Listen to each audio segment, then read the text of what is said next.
Silencer के अंदर मिट्टी लगी हुई होती है जिसको कैटालिटिक कन्वर्टर कहते हैं। इसमें से ये प्रदूषण से छन के आती है। ये इम्पोर्टेंट मिट्टी होती है, इसमें से प्लेटिनम निकलता है। इस मिट्टी को ये बाजार में 10 से 12 हज़ार रुपये किलो के भाव से बेचते हैं। इस दिवाली तनिष्क लाए हैं अलेख्या, मीनाकारी और प्रोही कारीगरी का जादू। आज ही आइए और घर ले जाइए हमारा नया दिवाली कलेक्शन। गोल्ड ज्वेलरी की मेकिंग और डायमंड ज्वेलरी की वैल्यू पर अप टू 20% ऑफ के लिए visit Tanishq jewellers, India motor circle, Ajmer. शर्तें लागू। दिनांक 7/10/22 को थाना किशनगंज के परिवादी महेंद्र रोचवानी ने उपस्थित होकर रिपोर्ट पेश की। उसके पास इको गाड़ी है मारुति की, जो वैन टाइप की गाड़ी आती है, उसका किसी ने साइलेंसर निकाल दिया। सुबह जब गाड़ी स्टार्ट नहीं हुई तो थाना आजा पे उसका मुकदमा दर्ज किया गया। साइलेंसर चूँकि गाड़ी का इम्पोर्टेंट पार्ट होता है, 2-3 ऐसी वारदात पहले भी हो चुकी है।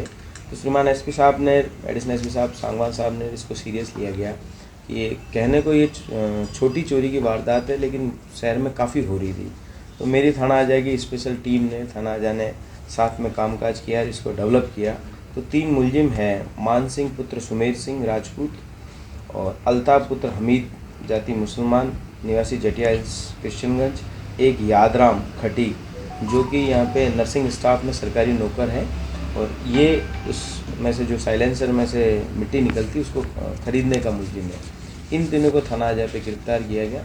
तब ये तथ्य सामने आया कि जो साइलेंसर के अंदर मिट्टी लगी हुई होती है जिसको कैटालिटिक कन्वर्टर कहते हैं, इसमें से ये प्रदूषण से छन के आती है। ये इम्पोर्टेंट मिट्टी होती है, इसमें से प्लेटिनम निकलता है। इस मिट्टी को ये बाज़ार में 10 से 12 हज़ार रुपये किलो के भाव से बेचते हैं।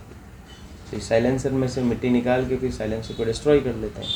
तो ये साइलेंसर बड़ा ही इम्पोर्टेंट सी चीज़ है जो बड़ी महंगी बिकती है मिट्टी। तो ये जो इसका ख़रीदार है वो यादराम, उसे भी गिरफ्तार किया गया है। 2 मुलजिम हैं, मान सिंह और अल्ताफ, उन्हें भी गिरफ्तार किया गया। इन्होंने 3 वारदातें कबूली है, 2 मेरे थाना क्षेत्र की, एक सिविल लाइन थाना क्षेत्र से इन्होंने साइलेंसर चोरी किया गया था। और जो यादराम है खरीदार, उससे 15 किलो वो मिट्टी भी बरामद की गई है। अच्छा, इनका बैकग्राउंड क्या है?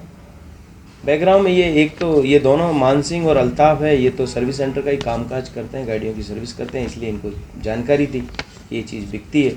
और ये यादराम मूल रूप से वहाँ से भरतपुर का है, जिसका पैसा पारिवारिक पैसा कबाड़ी का है, इसे भी ये जानकारी थी। फिर इसकी यहाँ सरकारी नौकरी लग गई, उसी लालच में इसने ये काम को पुनः चालू रखा। कोई पूर्व में मुकदमे हैं? नहीं, पूर्व में अभी मुकदमों की जानकारी ली गई है।